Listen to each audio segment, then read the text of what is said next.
we kick off? Yes. We can kick off. Okay, well, thanks, Changfeng.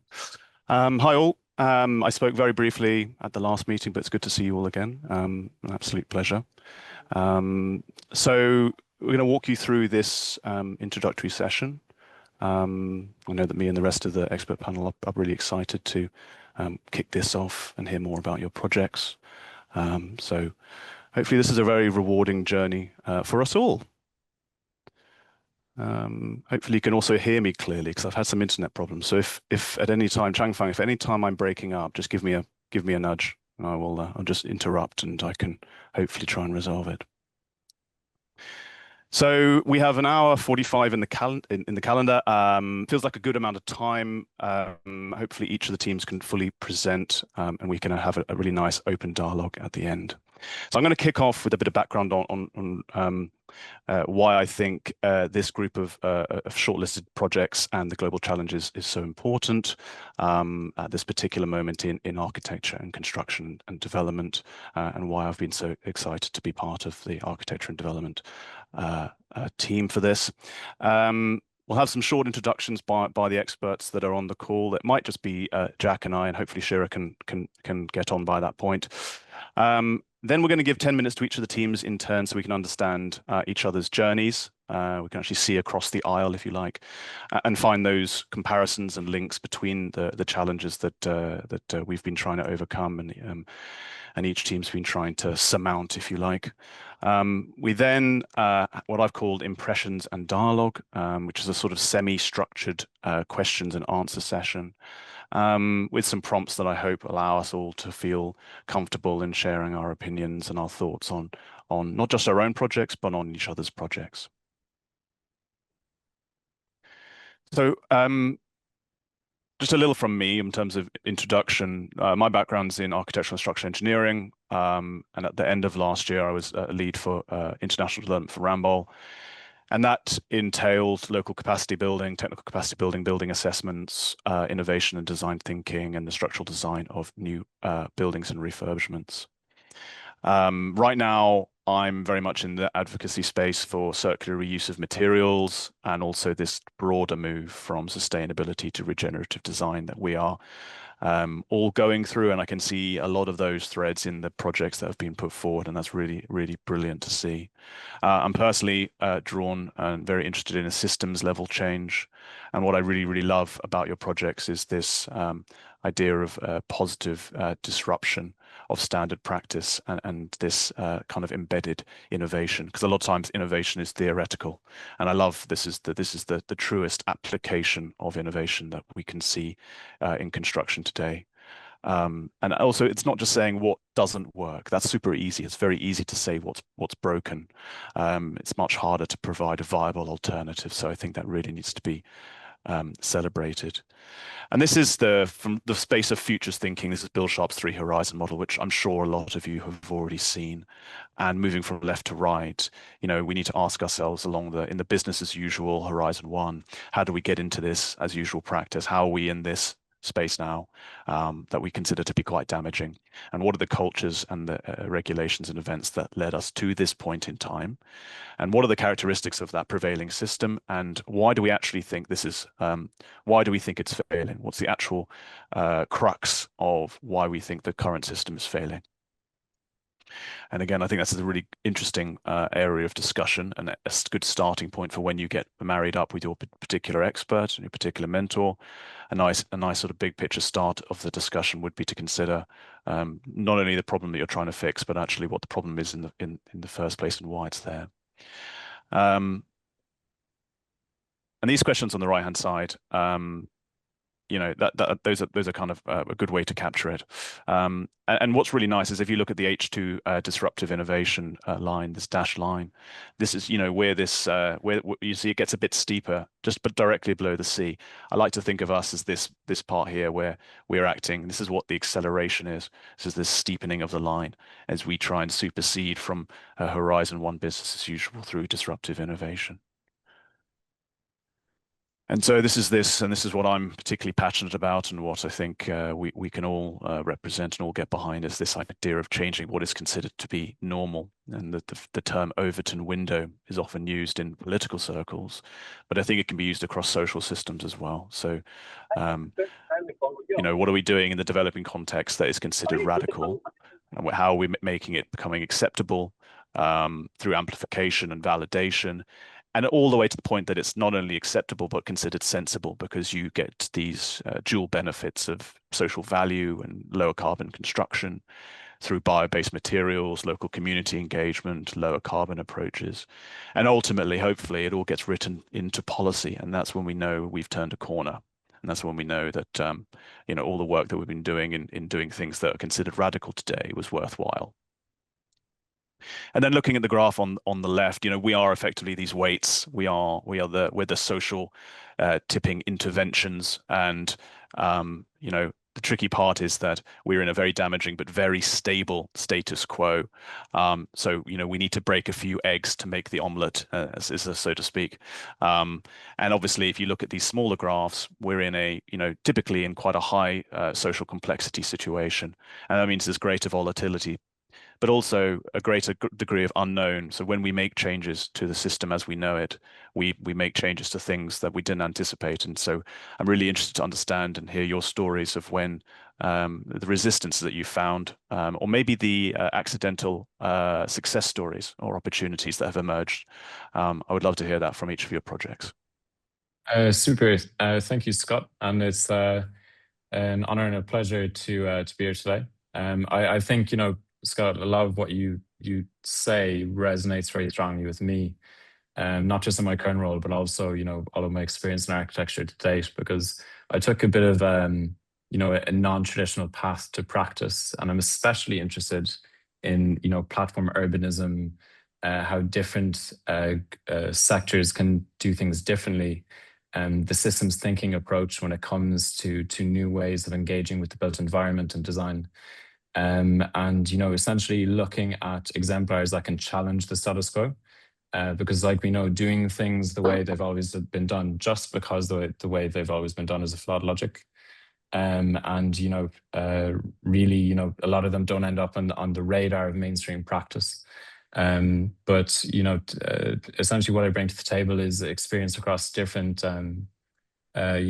decentralized education issues that are inherently cross-border, a range of live project and design build networks, and really, at the coalface, what these underrepresented projects and voices can do to actually steer the dial or look at leverage points for how they can actually inform mainstream practice and actually, look towards better ways of doing things. As you say, the status quo is very stable but inherently damaging. And also based in Ireland, born and live here, but a lot of the things we need to know exist outside of our the immediate remits where we're born into, and it's a pleasure to be a part of this conversation. Thank you, Jack. Shira? Hello, thank you. And it's a real pleasure to be here and to speak with you all today. And I look forward to hearing about all your different projects and what you're doing, and to learn more about how you see things going. Just a little bit about me. I started my career as an architect, but I was working in China, in projects across China, and decided to then specialize in development planning and governance. And then I have a doctorate in social anthropology. So kind of that coordination piece or alignment between spatial development and social development, and what that means and how that could look, and what is inclusion on the ground. And what I particularly focus on health and well-being aspects of development. I've looked at projects on aging populations, for instance, a lot of climate resilience work these days.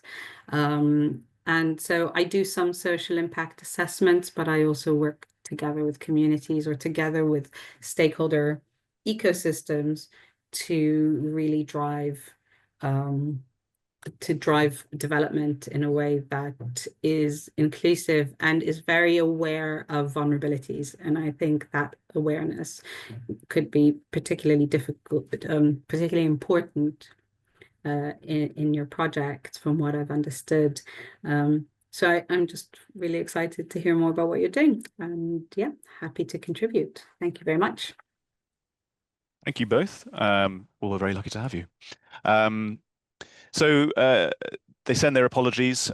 We have Dr. Beatrice De Cali from School of Architecture and Landscape, the University of Sheffield. And I'm sure she'd be able to put this much more eloquently than I can, but she explores questions of urban transformation and justice through design thinking and practice across architecture, urbanism, and development studies.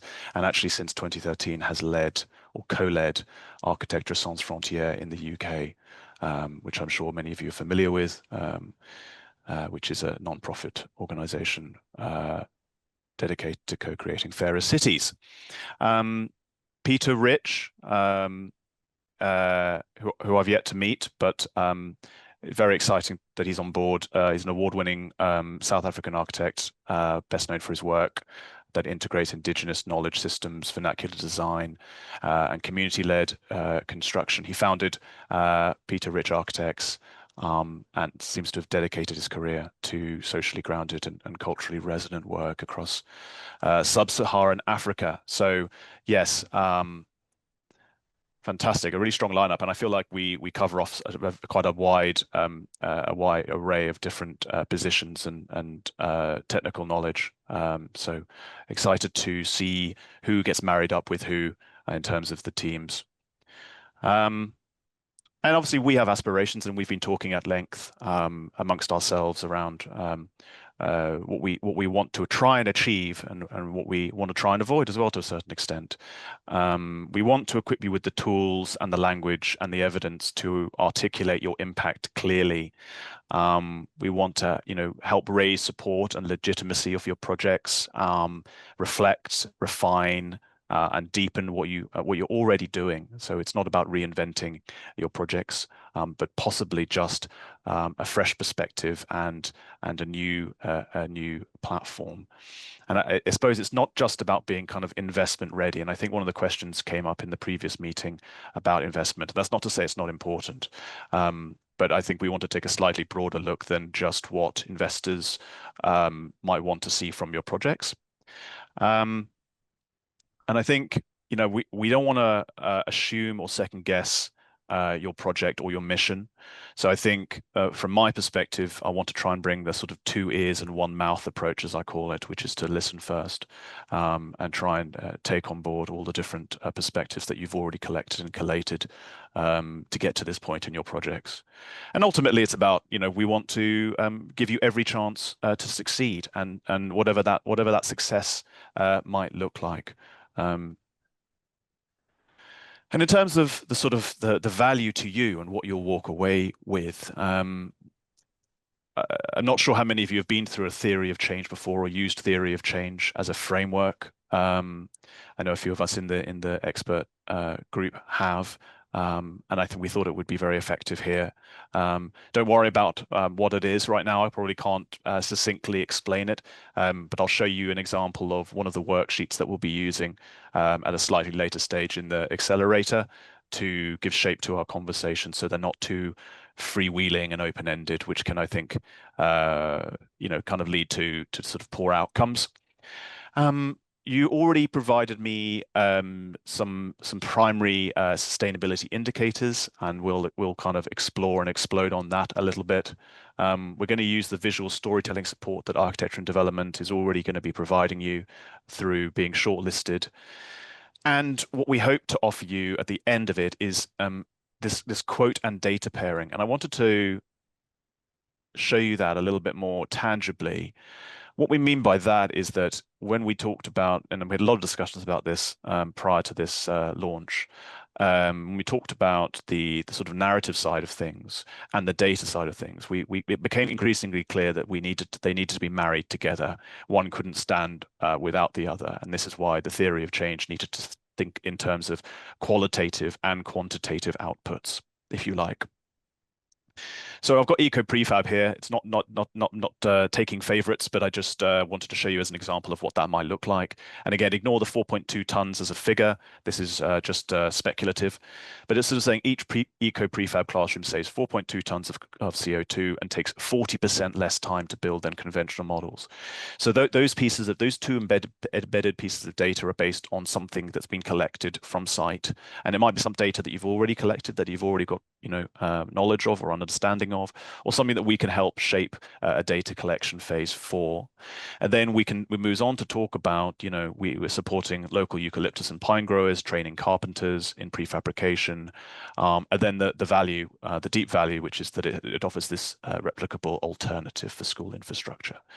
So this is, again, trying to make it seamless between the heavier data and the more conversational and more relatable prose that I think will kind of drop nicely into any sort of communications campaign that you run during or after the accelerator. So a bit of a roadmap. We're in step 2 of 5. So today we are meeting our peers and hearing from our other projects. Thank you for the questionnaires. That was all received and very nicely completed. A lot of really rich information there. 3 in September, we're going to reflect on your outcomes and all the information you provided today and through the questionnaire. And we are going to kind of assign our mentors and start the conversation over emails between the teams and the mentors and the technical specialists, if you like. And then October is when we have our one-to-one sessions. And I think we can arrange with each of the teams what time works best within that month between both the specialist and the team themselves. And then going back to what you get out of it, this idea of monitoring plans to get the data that really supports your narrative. What are those indicators? And then working with architecture and development for your visual story. So these are the questions of the survey. I'm not going to go over them again. I appreciate all of you will have seen these. Again, thank you. The sustainability indicators and the different themes that were covered. Again, it's not sort of absolute. It doesn't cover off every single angle, and it may not feel exactly relevant to you, but it's a good starting point, and I think that's the philosophy we need to take. And actually, just the first, since receiving them, we've done just a bit of a look at the responses as a whole. I think what's very interesting is it's very clear that teams have their own priorities, and I'll go on to that to the next slide. But the construction and decarbonisation and social equity were selected by almost every team. Either one or the other was selected by every team, and I think it's a good starting point for framing the conversation. And this is actually each project's top themes based on how that survey played out. What I've done is reading your other responses, your written responses. I've highlighted what I consider to be of the 3 top to be your absolute top theme or priority. That's not to say that's absolutely correct or the only thing. And I think there are ones that very much take on 2. I think cultural heritage and social equity sometimes hard to separate out the 2, and I think with projects 1, 3, and 5, I think that's absolutely the case there. So what I really liked about symbiosis in Saving Portete is around this idea of symbiosis of the tourists with the local population, the local people, and a symbiosis with the natural world. So there's a symbiosis both between different types of human groups and with sort of biodiversity in the natural world. So again, this will be a stepping stone for those initial discussions. Right, I've spoken for long enough. We now have the project presentations. Hello, everybody. My project is, this is the tagline that we have kept is TODA 2.0 and a collective return to heritage. And we are really looking for call to action because we have been waiting to execute this project for quite some time and trying to garner support. And that's why we actually participated in the competition and the challenge. And thank you so much, Stefan and the jury people, that you have taken this up. Now, who are the Todas? I think though we have written, I'll just quickly go over it in a very short this thing. They are these people of Dravidian pastoral tribe in the Nilgiris hills in Tamil Nadu of South India, Tamil Nadu state. And they live in this beautiful semi-barrel shaped houses, which they call as muns, which is like a hamlet of 3 to 7 houses per hamlet. And these houses generally, they were always made with renewable materials. And then somehow with the colonization, a lot of things happen, and they are not able to draw these materials again from there. And life has also changed, that I will go through the slides like that. And that's why this is a perfect example of pre-modern sustainable architecture. It lasted more than 25 years, these organic structures, and they had a thermal lag of close to 10 hours in that harsh climate of the Nilgiris, these are some factors which are really very prominent. And though there are a lot of tribal population and indigenous population in the whole of the Nilgiris, but Todas are the most prominent one that we have. And they have actually they have a GI tagged embroidery system that they have, and they are disappearing very fast, which really need to be, and that's why the call of action has to be there. I mean, both the people and their huts, they are disappearing very fast due to several factors. So I will just go through what are the challenges that today that they are facing. There are many. This is a photograph of a traditional Toda hut, which the people have made themselves, and they have abandoned these huts actually for concrete houses due to modernization and urban influence and changing lifestyles, because they're generally the huts require regular maintenance since they are made from organic materials and susceptible to weathering, dampness, and termite damage. There's also a risk of cultural loss as younger generations move away from traditional practices and dwellings. And the environment changes and reforestation may affect the availability of traditional dwelling materials, certain grasses, reeds, and bamboo species, which are very critical for authentic construction. And the dark, windowless interior and small doors may not meet modern comfort or safety expectations, causing functional challenges. And this was what actually they are the main challenges that they are facing. About the Nilgiris UNESCO biosphere, it's a vast protected region in the Western Ghats of southern India, and actually it covers almost 4 states of Karnataka, of India, southern India. And it's a heartland for several indigenous communities. Among them, these people are the most prominent. And so they are deeply connected to nature. And even though things are happening and people are some of them are actually moving to opting concrete houses and all that, they still are very proud of their culture, and there are a lot of efforts being done by the Todas themselves to protect their culture. And they have a very symbiotic relationship between the very, very close. I mean, it's fascinating to see how they actually live their daily life in resonance with the the time of the year and the seasons and things like that. Everything is connected to nature, whatever they do every bit. And so this is very important that these things are preserved for posterity. So what is our Toda 2.0? It's an initiative actually to revive the unique cultural heritage and create a housing model using locally sourced renewable natural materials, as far as possible, the ones that were already being used earlier.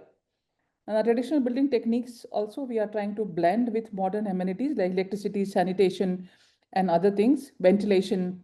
The project also allows the Todas to construct their own homes because it's more like a retrofit on their own building tradition. It also maintains the ecological balance and cultural pride while offering modern comforts. So this serves as an example of preserving the culture, promoting sustainable development, and empowering the communities at the same time. And again, why these are there? The other 3 main protecting their cultural heritage. So these are climate adapted vernacular architecture deeply rooted in that culture. So without intervention, they risk abandonment, deterioration, or replacement with less resilient, unsustainable structures. And so we are looking at something which is adapting this tradition to modern life, and with the infusion of the technology that we have been working on for several years, for me almost 3 decades. So to make these habitable today with amenities like electricity, plumbing, solar power, all that to be introduced, and safeguarding their original architectural and cultural expressions. This also had to respond to the climate and sustainability goals in a world when we are facing all this. Actually, when we talk about the world, that's another one bigger issue. But they themselves, because of the introduction of eucalyptus, because of the introduction of certain, this thing of buffaloes in their region, they actually, the whole water, these things, and many other biodiversity, biodiverse systems, and have actually got affected very badly in the Nilgiris in the last 30, 40 years. And that really needs to be protected. And this, so these are some features. I mean, what we are doing very briefly, this already we have submitted to in the this thing, but we have added these windows here. We have added a different kind of a white background interior with some other amenities. We also have added as a toilet at the back. And these are some very important features that we have tried to do. And it's again an add-on to the technology that they had been using bamboo and all that. We are doing bamboo-crete walling, which will become like a plaster finish, and that will really create a much more durable barrel vault for them. But it is also covered with the same grass, so that the thermal comfort is still maintained as to what they actually have, the thermal lag part. This impact, we also want to encourage the skill training so that they can build by themselves. And students and volunteers who will be working with us to provide hands-on experience, they can really learn about community-driven design and integrating cultural preservation into the mainstream architectural practices. Will have available lessons for the architects and planners and policy makers striving to balance progress with heritage, creating social impact. And the key impact of the project is a renewed sense of pride and identity for the Toda people and a cultural continuity, which is a very important thing, and which we have been seeing. We have been talking to them for the last 6 years, actually, and they have really accepted what we are trying to give it to them. There are 3 main thread that we have: environmental sustainability that we are looking at, embodied energy preserved, waste significantly reduced, and passive climate performance is what we are still working with. It will still work, I mean to say, in the new design. We also have the social, cultural and social regeneration. So this is a revived cultural pride and their community-centered design. This is also something which was very important, because we had several dialogues with these people, showing them our design, whether they actually accept it, because there are many things which are taboo to these people. So they don't really accept very easily. And the third part was the living heritage over static monument. We wanted these huts to continue as a living heritage and not become just monument in a museum or something like that and just put it there. So rather than freezing the Toda architecture in museums, we wanted the project like evolving use, ensuring that the huts remain vibrant and functional homes. And this is something with the next generation will take it as a legacy. They will have the previous one, but still have a future thing, that they will accept it. This is one of the conversations that we had. And we also, as economy and capacity building, which is local employment and skills, we are looking at. So we are going to do a series of trainings with them. It's a cost-effective model. This is not just a retrofit, it's a framework for sustainable heritage, which is reducing carbon and waste and revives cultural identity, empowers local communities, and offers a template for vernacular architecture globally, which can actually be extrapolated to other places where we really need to do. This is a project timeline that we are looking at in 4 quarters. We are starting with the resource mobilization and training, and for about the first few months, and then 4 to 6 months when we have all the resources in our hand for first stage. We can start that, and similarly it goes further. And what is the ways to contribute and support and contribute us? So these are financial support. I think these again we have submitted. but financial support via grants and donations, CSR funds, and many other, wherever it can be. And then we have technical expertise can be given, can be had, and then community engagement, cultural advocacy and heritage, and partnership with conservation authorities to align them. Supporting this project actually means investing the survival of a vibrant culture that harmonizes human life with one of the planet's most biodiverse ecosystems. What we need is the project aims at that is one is the funding, and I think, and as I said, we need the financial advice, PR, marketing, planning, and that's why we are in the accelerator program today. We require materials and equipments if it can be given in kind instead of money, so that is also fine with us. And we are looking for a lot of volunteer builders who can actually have a life-changing experience when they are working on this particular project. I'm very sure of that.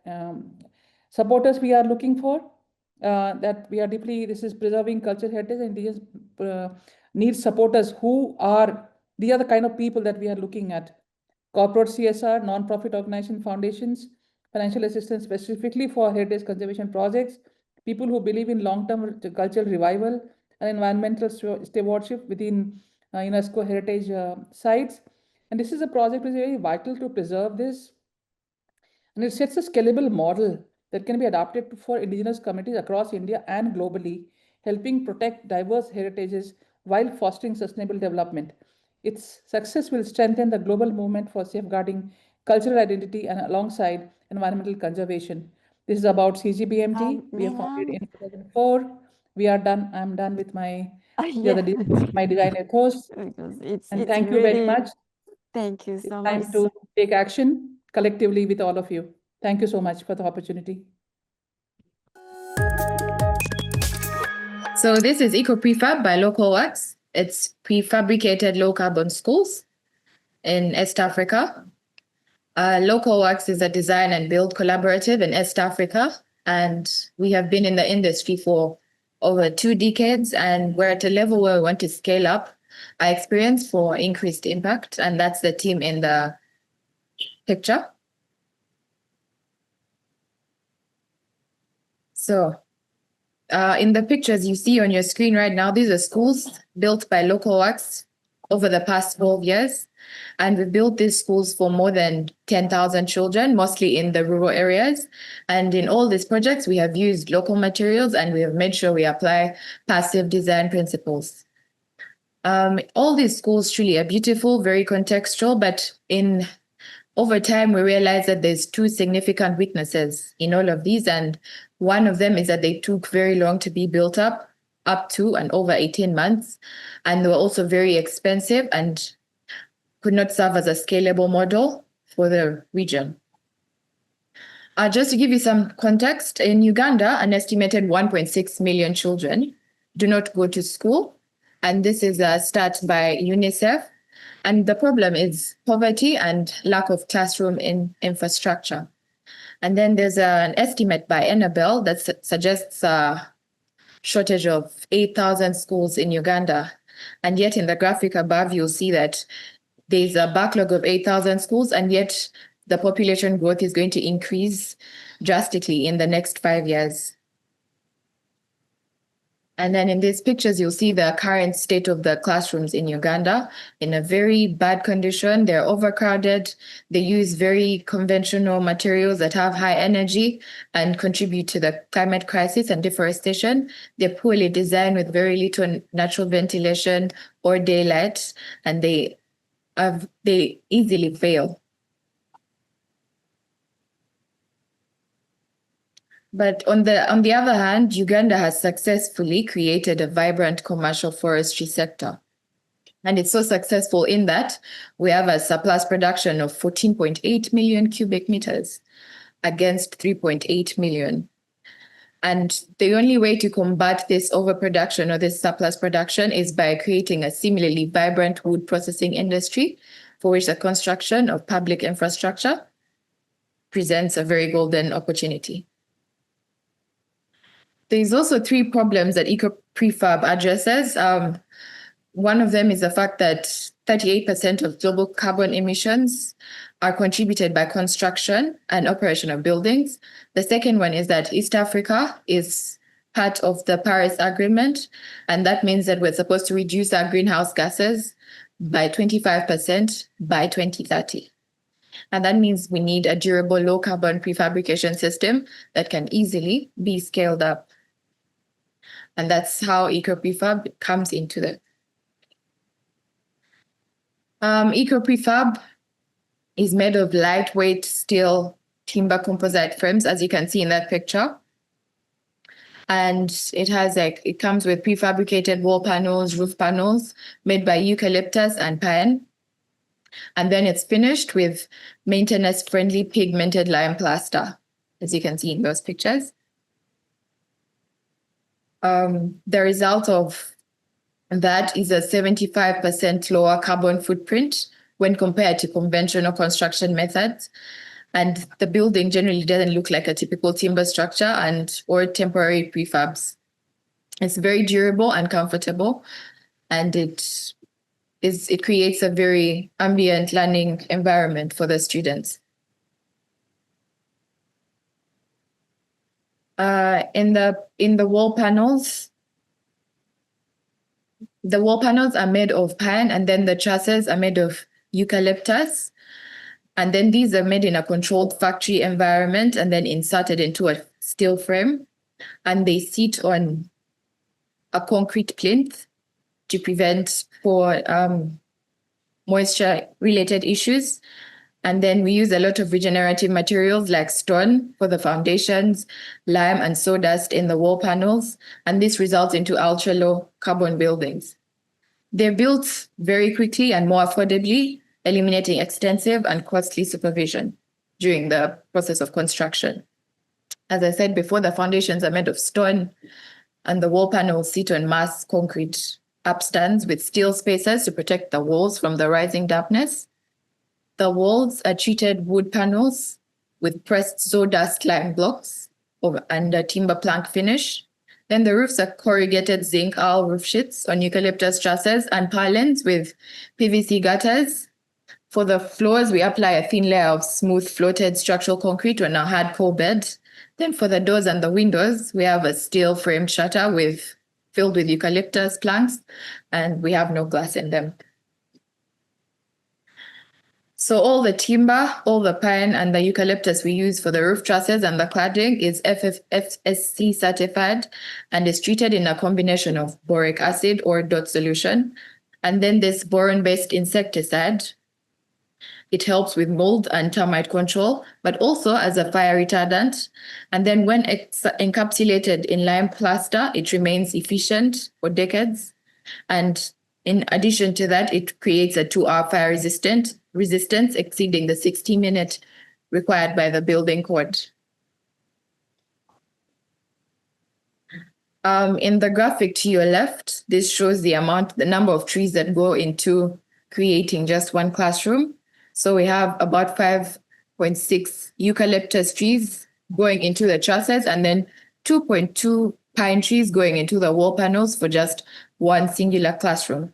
So basically, one eco-prefab classroom is made out of 4.5 cubic meters of eucalyptus and 1.4 of pine. So constructing a total of 25,000 classrooms will consume 112,500 cubic meters of eucalyptus and 35,000 of pine. And we got the stats with the Busoga Forestry Company. And this is in Uganda. It's the largest FSC certified plantation in Uganda. And they said that their output alone can sustain the production of 4,000 classrooms per year.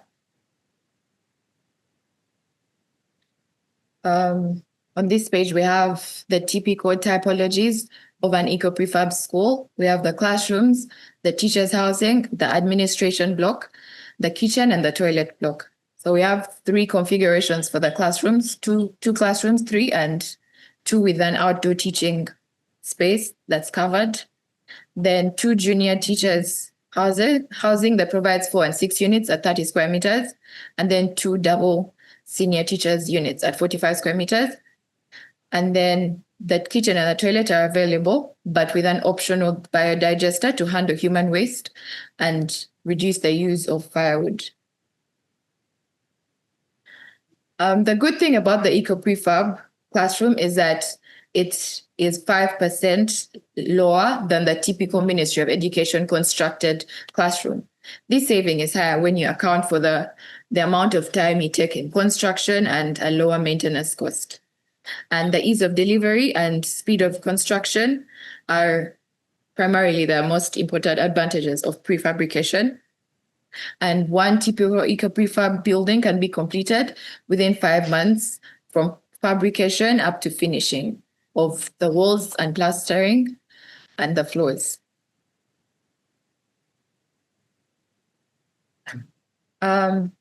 This graphic to your left, it will show you how we've been rolling out. We have completed 52 units of teachers' housing in Lwengo, which is found in southern Uganda. And currently, we're piloting 2 classroom blocks for some schools. And then we're still at the design stage for the administration, the kitchen, and the toilet. And the pilot schools were funded by Enabel, a Belgian agency. And we're currently seeking external investment to construct a production facility for eco prefab so that we can scale up, increase the impact. And then in the right, the picture shows a senior teachers housing in Namawale, still in Uganda. In these pictures, it just shows the 52 units that we have finished. And we completed them for the Cotton Foundation in Lwengo district. And these spaces provide a safe, functional, and comfortable living environment for the teachers, their families, and the students. Thank you so much. Okay, Saving Portete, it's the name for a sustainable island through local development.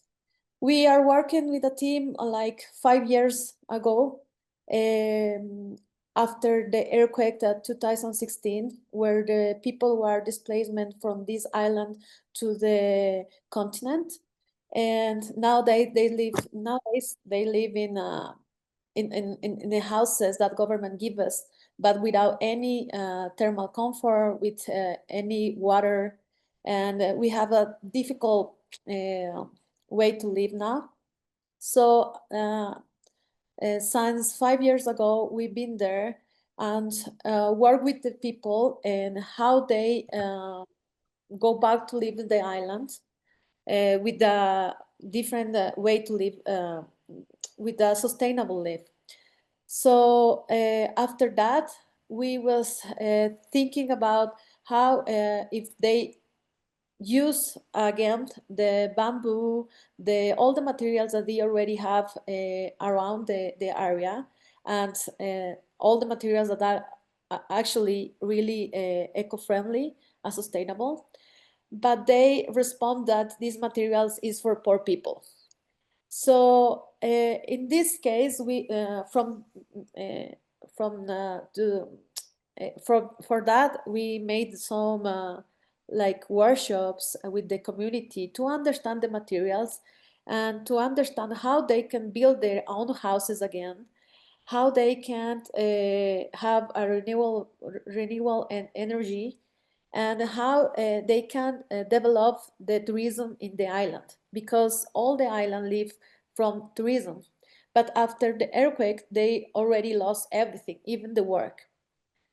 The first step was to understand to make affordable housing.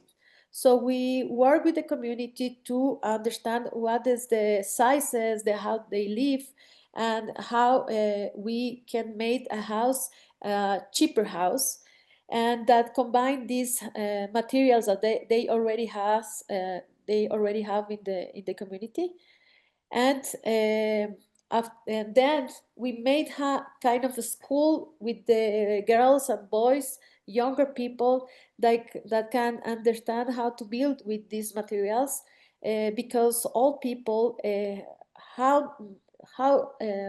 know how to build with these materials, but younger they already they forget. So we made these like workshops, and they understand how to build. Nowadays, they already build like 7 houses in the island with these materials, and they have their own work. So there is a local economic now around these kind of structures.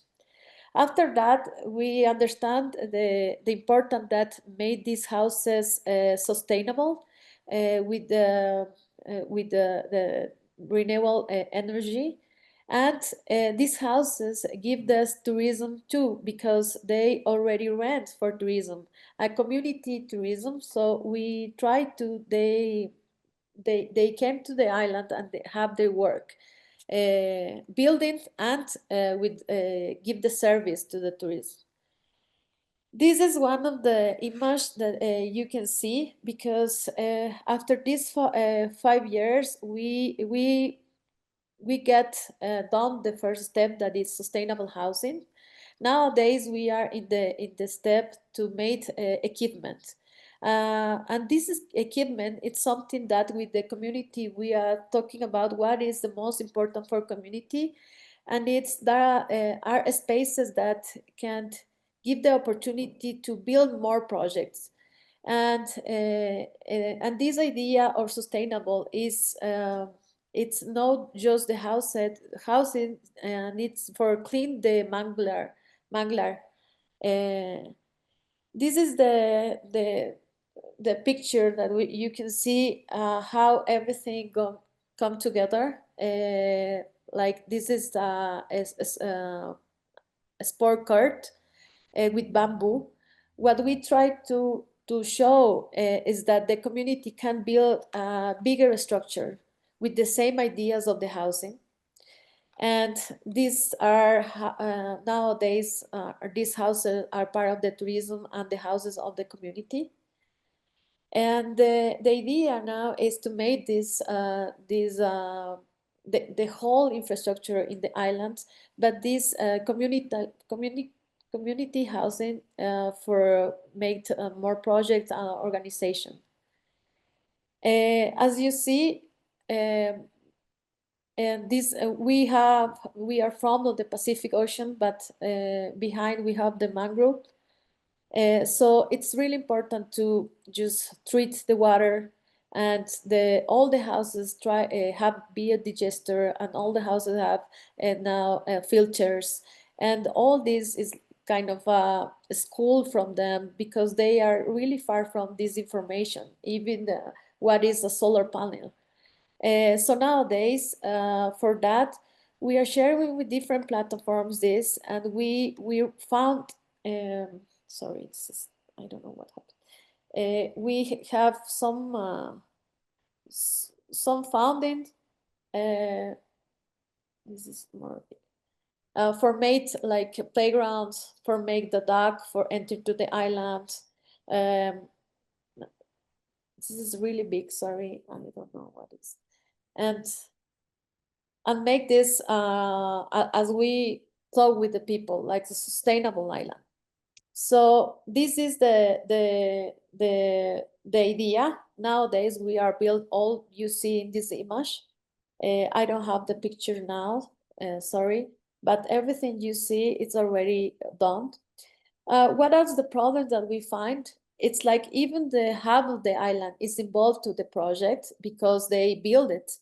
Half of the island field like it's not possible to make a bigger infrastructure.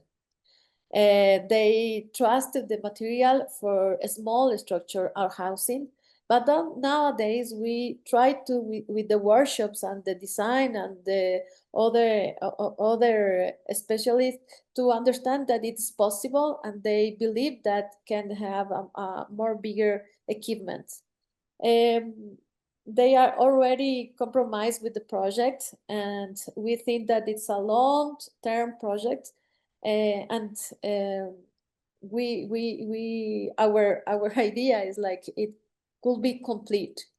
It just needs like a help and funding, because this is not a government with any funding, but nowadays they want like three contests to fund themselves. So this is the whole project.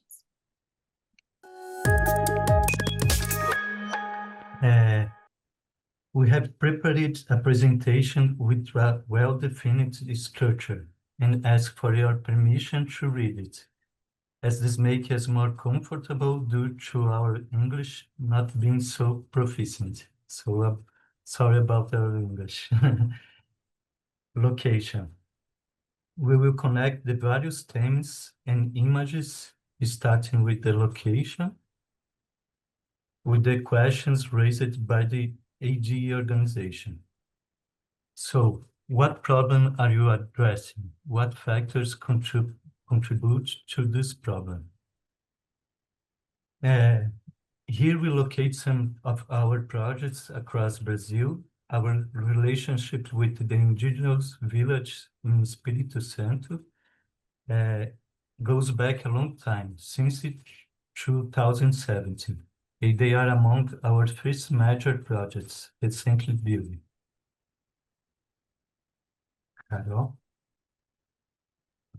The Tupiniquim Guarani indigenous land is home to 2 indigenous people in approximately 9 villages. We have done projects for 8 of them. A systematic history of oppression by companies exploiting local raw material led to the devastation of the indigenous land, to the dispersal of its population, and the systematic loss of the culture, identity, and language of the Tupiniquim people. This oppression was significantly diluted with the demarcation of indigenous land in 2008 by the federal government. Currently, however, the struggle for rights and dignity continues in the face of indigenous people attempts to reclaim their language, culture, and identity, alongside persistent prejudice from much of the regional population. The community of Pau-Brasil, now one of the largest in the indigenous land, lacks some public facilities to serve its population. The cultural center was envisioned by leaders as a space to accommodate local youth, aiming to provide them with both the community of ancestral knowledge and new ways of thinking and acting. As a similar space does not currently exist in the village, and many young people lack a sense of life perspective and belonging. The plot occupies a prime space next to the village main square, right behind the woman's house, one of the buildings designed by Grupo Fresta, recently built in the indigenous land. So, context. Despite the historical pressure they have faced over the years, Tupiniquim are expressive in their culture, their economy in traditional based on fishing and agriculture, and now also on tourism and handcrafts. Their houses are traditional made of earth with thatched roofs, we call sapé, with richness of textures and maturities in the enclosures. The drum circle, roda de tambores, is the greatest musical expression. Participatory workshops. Who is involved in your work? Who benefits from it? What change do you want to see? Carol? Grupo Fresta. Pode ir. Grupo Fresta conducted the first participatory workshop in 2017, and after the construction of those projects, the Pau-Brasil community called us to design the Cultural Center in 2024, and new participatory workshops were held. The primary beneficiary of our work will be the community of the Pau Brasil village, which will have a public facility for its youth. Indirectly, the indigenous land as a whole can benefit through the strengthening of culture in regional struggle. We want to contribute to strengthening of the community in the affirmation of this culture and language through a building of the materiality, translate its identity. A space to contribute to the belonging of indigenous youth. Casa de Mulheres, Women's House. Next, we will show some image of construction of Women's House, a Grupo Fresta project completed last year. A space intended for the women of the village to produce and sell handcrafts. What would happen without your project? How are your actions helping create change?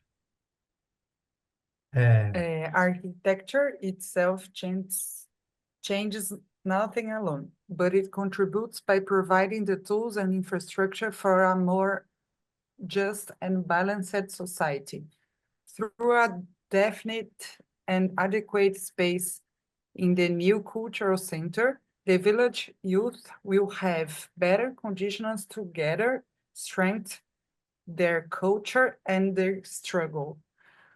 Without the cultural center, the village youth would continue to lack an adequate space for their strengthening and unity, a space even for supporting income-generating activities. The cultural center plot is located right behind the woman's house.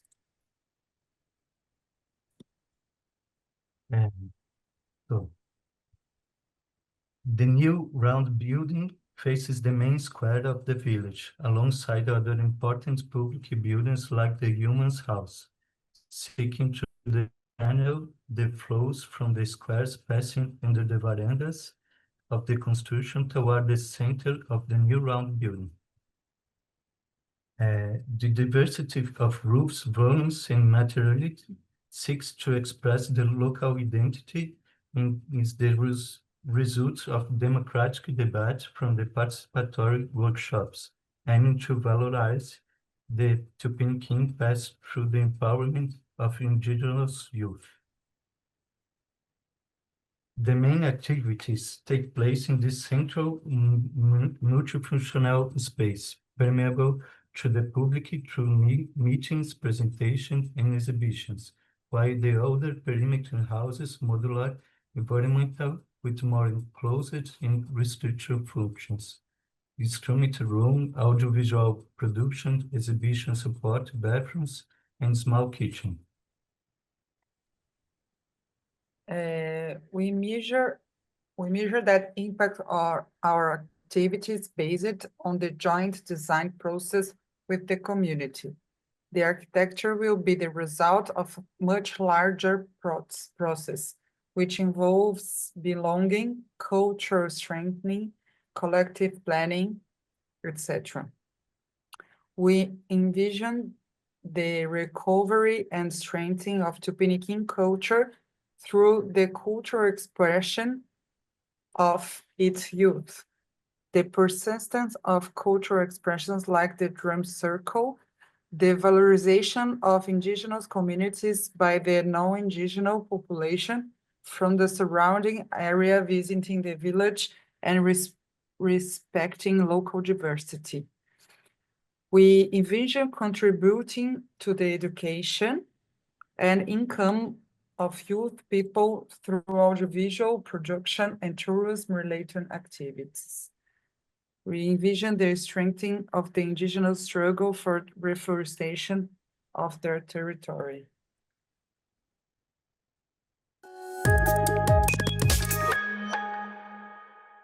Okay, so my name is Anabel. I work for Asociación Erentia.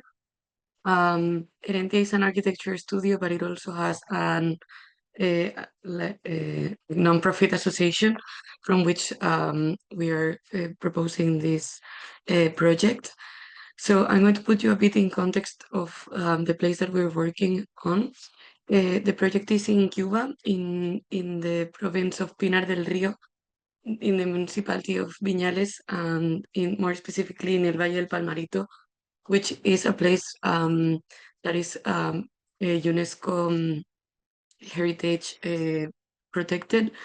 It's known for its tobacco plantation and a very rural area life. But it has a big problem, and is the impact of the hurricanes that happen like every year. That is combined with a very big problem of scarcity of materials. Nowadays, Cuba is facing big problems of like big economical crisis, and also very important that is less known are the energy shortcuts that are happening in the country every day, which doesn't allow to have any kind of industry, including construction materials. So the reconstruction of the buildings, it's very affected by cyclones, and in general, for conservation, it's very, very difficult. So there's, as I introduced, a big problem of housing deterioration due to the cyclones. And we are working in this area specifically because it was an emergency settlement for also hurricanes. So they don't have territorial planning or any kind of urban infrastructure. So they only have water access once a week, and also electricity problems. So the project has like 4 main lines of action. First of all is to try to give a solution for the material scarcity. So we're working with they couldn't connect today because they have connection problems and electricity problems today. But we are working with local architects there that we're trying to implement earth construction also to their own architectural practice. So we're working with them because we thought that it was very important to have materials and not depend on importations because it's very expensive and not sustainable. And also we want to, as a second step, create the school workshop, which is something that it already exists in Cuba, in every city, in every patrimonial city, but it's not included yet in the area that we're working on, even though it's heritage protected. And then the helping, so we are doing this school that is a construction school, so that the own community can learn how to rebuild their houses, and also help the other people of the community to rebuild their houses. Then the recovery of the housing fund, we are trying to address total collapse houses, which represent structural collapse and also a danger, a security danger, no, for the inhabitants, and also partially collapsed houses, which are mainly damaged in the roof, that is usually like taken from with the hurricanes.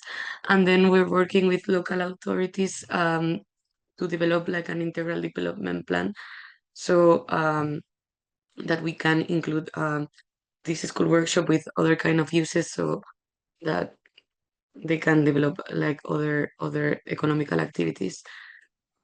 So this would be the phases of the project. We're now in phase 0, as we were saying. We are in the compressive blocks implementation, and we're building the production line.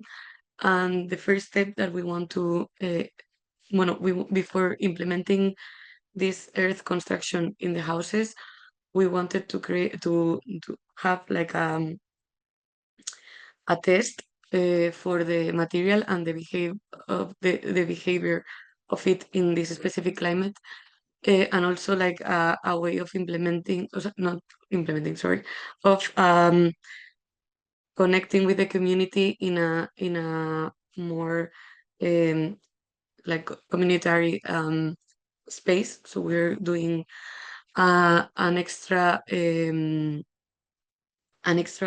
classroom in the school of the community, so that people can engage from there. So this is so we are in this step now. We are with the earth prototypes, like the earth bricks prototypes, but we're building soon at the end of the year this pavilion. So this is our workshop in La Habana with the team. We fabricated this press, this manual press, out of recycled pieces, because it's very difficult to have materials there. So these are also our team there and some of the prototypes. And this would be how the classroom would look. It would have like a library, and we would use the bricks there, and also one of which is the roof material, like local roof material. And then we want to help the brickyard of the area to reopen, so that we can also have access to the clay to produce the bricks and other techniques of earth construction. Then the school workshop. Then this is just a prototype of the dwelling, but we wanted to have a house could help with also some of the problems, like collecting water for the families, etc. Also, we wanted for the partial collapse houses, we wanted to reuse the materials of the total collapse houses that are in good state, to create with the zinc roofs that already exist, and the wooden lamps that are usually part of the facades. We wanted to create like wood insulation fiber to reinforce the roofs. And as I said, the long-term development plan that is not very defined. So for this, we're working with the Office of the Historian of La Habana and the Office of the Conservator of Viñales, which are figure that is kind of patrimonio, like heritage and urbanism there. Also some kind of governmental, but smaller scale, directly related with the community, so that we're trying to get everyone's participation all the time, so that this figure makes sure that everyone gets involved, and all this communication with the community directly, even though when we're not there. Also with the University of La Habana, the architectural faculty, because we think it's very important, and the students there get also to know the material and have practical experience, and also with the National Network of School Workshop of Cuba. And then, as I said, the other architectural offices, the brickyards of Viñales, the people that construct the machines, and some other construction companies that want to get involved and introduce these construction methods in their practices. So I hope this wasn't too long. I'm sorry for my English as well. Thank you.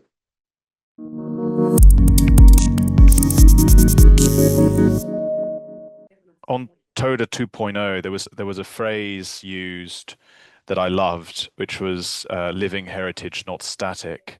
And I spent a lot of my career working in heritage conservation, and it's always that idea of freeze frame versus telling the story and the journey. And I love this reinterpretation. I was hoping you could maybe give a little bit more context on the resistance possibly in the community to reimagining the design of the huts. I'd be really interested to understand that more. Okay, thanks, Scott. Yeah, actually, the people of the Toda people want to retain their heritage, but there are issues. One is that availability of the materials that they want to build with, and because of that, they have these temples also which they build with the same materials, which are again very eco-friendly, structures made with bamboo and all that. So whatever little resources they are getting, they are using it for the temples because that's a must. You cannot change. So it's absolute taboo to use any other material. So for their houses, they are trying to compromise. That is one. And then the other was that you get cement and all these materials very easily these days. So that was the second part. So, and people who construct, because earlier they were herders, buffalo herders, and so they had no other work, but they used to do all that, and they could maintain the houses. They could go to forest to get the materials. But since some of the children, new generation is educated and they've gone for different jobs, they have different professions, and so because of that they are not able to maintain and do that kind of work anymore. They also are and there's another community called Badagas in that area, which actually used to be a barter system between these people and the Badagas, who used to give them rice and other vegetables. Now they have stopped that, so these people also have to do agriculture too, and these are like in very far and remote places. And in one side, like you have go to kilometers, and then there are just 5 houses there with no roads and with no infrastructure. So it's very difficult. They are still very remote, and they live very remotely, and they like to live in that kind of a sea. So it's a challenge to even get people and get materials. So whatever is easily available, if people are available to build, and suppose if one contractor is given a job and he build there, the logistics of it becomes very, very, it's very challenging. You make a house for some dollars, and then the transportation of materials and all that supervision becomes a lot. So that what we are trying to do is that empower them to make their own houses in the future with the materials that they are familiar with, but with a retrofit traditional building system. And that is what we are trying to do. And that was what I was just talking about. So that will become like a continuation of what they were doing before with a little, and they are now very receptive. I'm very happy to share that we are also doing a community center with the same technology that we have actually submitted for the houses. And that's already approved by the government. It's already on the ground. We already done the foundation, and we are moving forward with that. So that is something which is going on. So they have accepted. Brilliant. Accepted the thing. So that Brilliant. is what I'm talking about. Fantastic. Thank you. Thanks very much. I have another question, but I don't want if I may to. Sorry. add. Of course, yes. Scott, if I add, this is from the Neelam's team. I think the extinction is a great word if we could use. I saw a thread, even in Toda's case, the cultural and the architectural extinction, and how to keep pace with the tradition and modernity. They are not able to keep pace with the new requirements of the lifestyle and modernity. Yeah, thanks, Raj, for that. Yeah, I really like that phrase. Thank you for that. I have another question for another team, but actually, if Jack or Shira or Jack, you've got your hand up. Brilliant. Do you want to chip in? Sure, absolutely. I have a question for Carolina Rodas of Saving Portete in Ecuador, but I think by extension it could apply to all projects. So feel free to jump in. But something based on my understanding, a lot of the things that restrict projects or approaches scaling in certain industries or sectors, it often comes down to cost, which is purely economic. But of course, all of the projects have huge social and cultural ambitions. And I'm just wondering, are there any partners or organizations that haven't been engaged yet that could help scale this in a sustainable tourism sense, which is an industry in and of itself?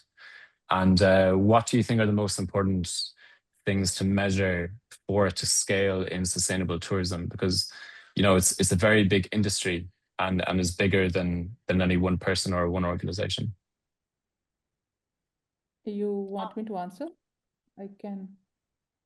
Can I answer? Yes, yeah. Anyone who wants to answer, for sure. Inspired by Carolina Rodas to begin. That's just pitching just very small point. So the thing is, in the name of ecological tourism, we all have been seeing a lot of exploitation of the biodiversity, sensitive area. And COVID was one of the examples, brilliant examples of that intervention that have been happening. So whenever we are doing this, we have to do it very, very carefully. And that is something, so the number of tourists that go, when they go, all these things also have to be really mapped out, and not that, a lot of people suddenly go there when it's a flowering season or there is a breeding season or there is something like that. We have to be extremely, extremely careful. I mean, that is something which I think really needs to be taken care when we are talking about, working with these indigenous people and the people who are living in very fragile ecosystems. Thank you. Thank you. I think it's a point well made. Carolina, maybe you have your own thoughts within your own project context. Yes, what we try to make with the community is that don't big empire of the hostels or commercial hostels come to the island and being a private island. That this is already happening with some big hotel over there. That they they like advertise the hotel like the private island coast, and the community doesn't have part. And even this big hostel just destroy the mangrove and have a really bad consequence, not just the community but the environment.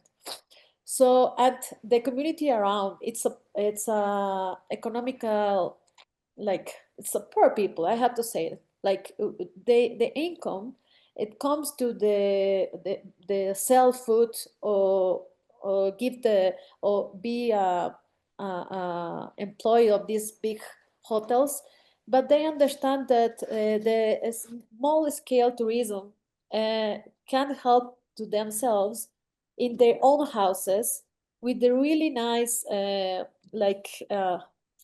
different way to understand the food, different way to understand the environment, different way to understand the islands, and notice that the island, it's where the people live. It's not just a place to visit. So we try to change this with this project and be more made the tourism more like sustainable and different way, not just ecological, but sustainable, economical, economic. I don't know. Economical. Yeah. Yes, Or economic. sustainable Exactly. and make a local industry. That is the idea of the main project. And it sounds like there's maybe opportunities to, to demonstrate that there are cost-effective ways of doing tourism sustainably.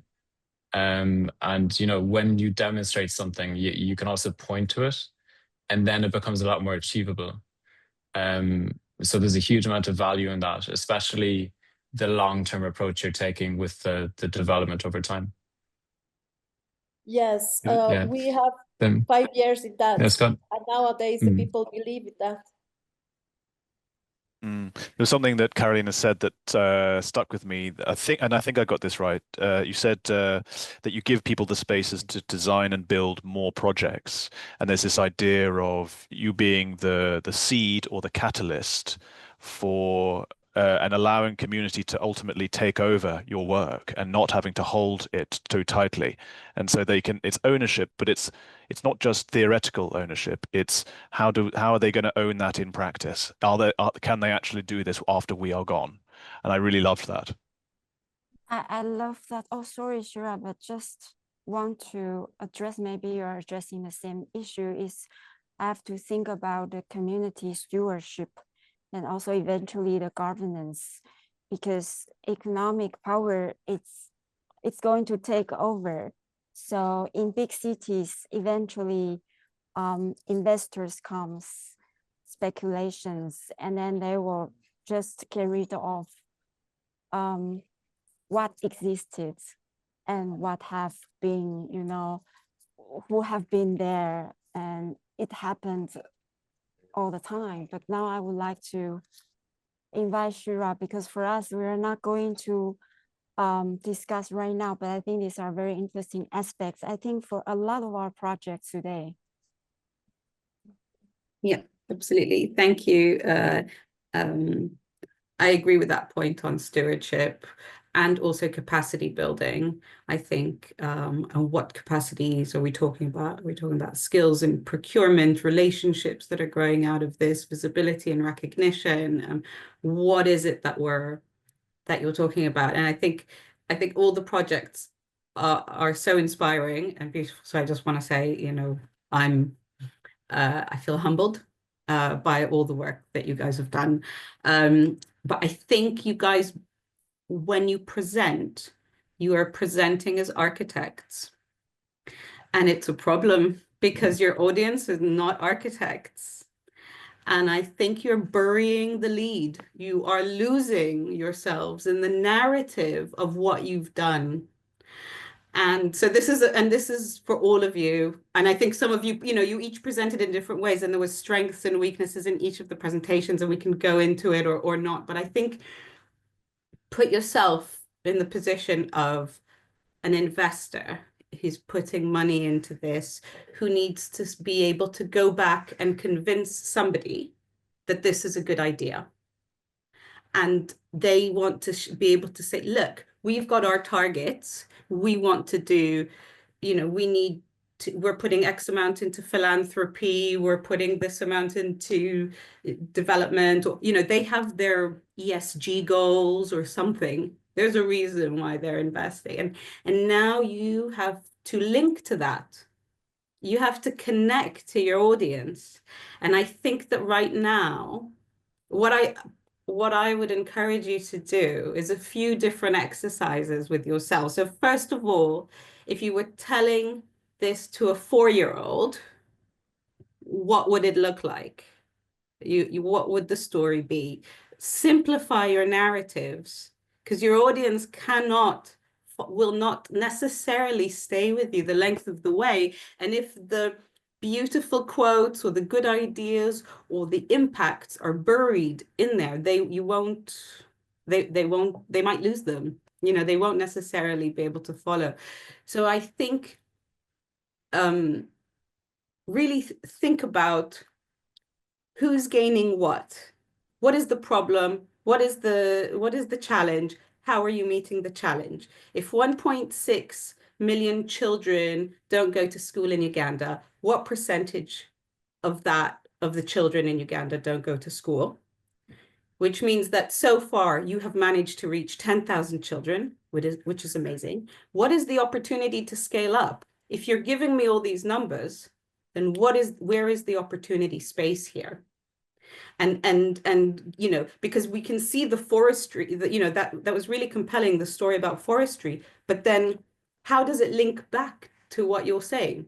So give me the numbers, give me the maps, or give me a stakeholder map, like we said, of who you're connecting to. Simplify your projects a little bit, because for you, the cultural heritage and the narratives and the histories and the stories are very important. But that's one slide. You know, that's 3 sentences. If they want to delve into it more, they can have a full report afterwards. But that's not the story. The story is you're creating impact on the ground and you're changing lives. And so I just think you need to the other exercise you can do is start from the end of your presentations. What if you flipped it? You know, and tell the story backwards. I think each of your presentations could do with that. So this is really just a comment. I found the project so inspiring. And I think you guys can definitely pull it off. There's so much there. So really bravo. But I think in your presentation, yes. Thank you, Shira. Thank you, Shira. That's really yes.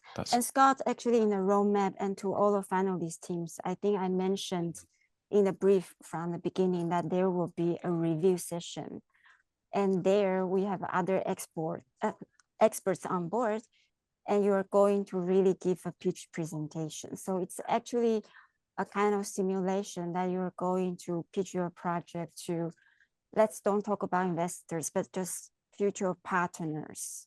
So Shura's comment can be immediately your takeaway. It's going to be after October, November. We still have some time to work that out. Absolutely. No, I didn't mean to say that, you do it tomorrow. I think, and with our help, we can help you guide it through it, but start to think about what that would look like if it were different. Please. Brilliant. I mean, I think we're all, to be honest with you, anyone from a design background, I think we're all guilty of doing what Shira's described there, of and it's very clear the love that you have for your projects, and that comes across very strongly in the presentations, and that's fantastic to see. And I think a lot of the value that hopefully we can bring is just bringing we can take our designer hat off and wear another hat, just to play the role of devil's advocate, or play the role of the investor, and I think this idea of outcomes, not outputs, is quite important and compelling, and speaking to those, and I like this idea from Shira of understanding, what does success look like for you, and what does success look like for the community, but then actually what about those other stakeholders, that are the ones you're asking money from? Their success criteria are totally different. So I think there's a lot we can hopefully work through, and I'm getting increasingly excited about it.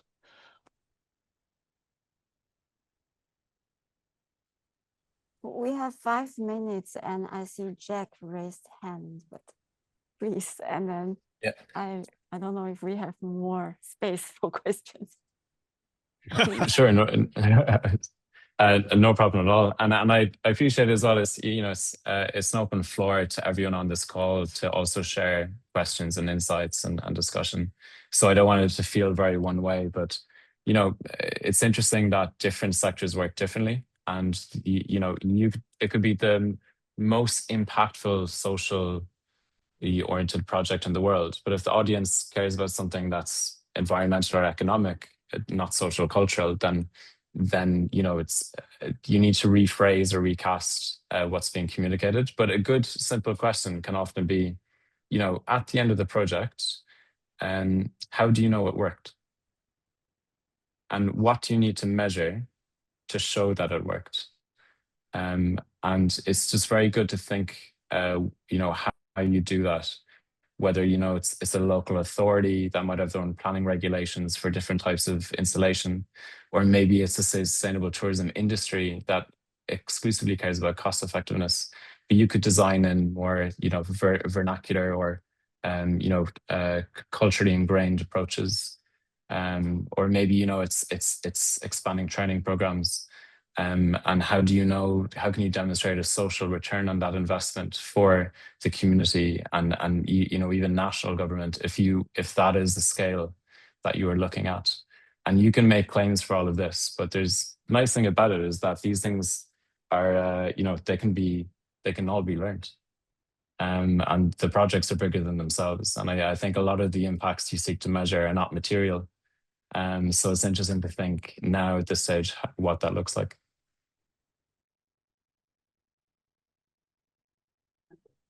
Just to follow on from what Jack said, I think that's a really good point to just, think about how you're scaling up. Who are you speaking to beyond that? Do you want government to hear you? Do you want UNESCO to hear you? Do you want some environmental agencies to hear you? Who is your bigger audience as well? And then go on their websites and see how they present their projects as well. Because they have frameworks for these kinds of things, and so that can give you some insights as to who you want to be having a dialogue with. So I think that leading on from what Jack said, I think that could be really helpful in that, because the content is there. Yeah. And it could be that, you know, in us being positively disruptive and helpful and looking at things from a different angle, that we actually say that maybe it's not the primary social outcome that you are aiming for, that you actually take to these stakeholders or these interested parties. It's a data set that speaks to the social value that you've brought. Maybe in a tangential way, but it gives greater clarity of messaging. So we might have to just take a step away from what you consider to be the primary goal, to actually increase your traction with certain groups. So we'll have a look at that as well. We're almost at time now. We've got 1 minute left. I don't know whether Chang Fact. Oh, absolutely, of course, Shiraz, yes. It's kind of a combination of what both Jack, Shira, and Scott already said currently, and I'll try to keep it as small as possible. I am helping a certain project that started with a very broad, elaborate plan to slow down demigration and increase agroforestry and whatnot. And from the investor side of things, we literally had to scale down the project, not only in housing, because of course, when you think like, hey, you want to prevent demigration, like, okay, build as many houses as possible. And then we had to actually think back, okay, but what is really important, and also what brings some form of ROI. So often we think that these green companies or these green agendas, they don't care about ROIs, and then they say, well, actually, we're looking at an ROI of 25% instead of 15. So if there is any project there with a little bit of a financial agenda, please ensure that you discuss things as collateral. If you're asking for an investment, make sure that simplify your business plan in the sense of look at the business lines or the product mix and optimize that as best as possible, because this investor will, in the end, always ask you to trim it down, simplify it, speed up the process, and what is the time frame that they can expect this return. So if there is a financial on your team, please make sure you have frequent discussions with them.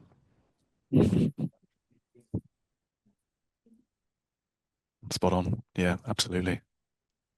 Thank you, Shiraz. Brilliant. Thanks, Shiraz. Changfeng, do you want to close? Yeah. So the Q&A was slightly different than we expected, but I hope people all have this, all have taken something away with you today. This is just the beginning, and I do think it's long enough, so we have to wrap it up right now, Scott. So we will share maybe the planning, the roadmap with everybody, so you have a clear idea in mind what to expect. At the end of this, there's a review session, as I said, that we have to add to the roadmap, Scott.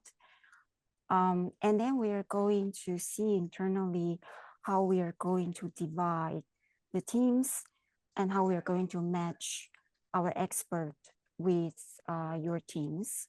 So yes, you will hear the updates from us. We will not we will not figure that out right now. Anything to add, Scott? No, perfect. No, great. That's the time absolutely flew by. It was each project, as Shira said, was so inspirational, and just we could have done double the time. I'm sure we would have filled it comfortably. So no, just thank you to everyone, and looking forward to the next stage of the process. Yeah. Yeah, I also want to appreciate everybody's time, and it's quite substantial today, and for you to make your time.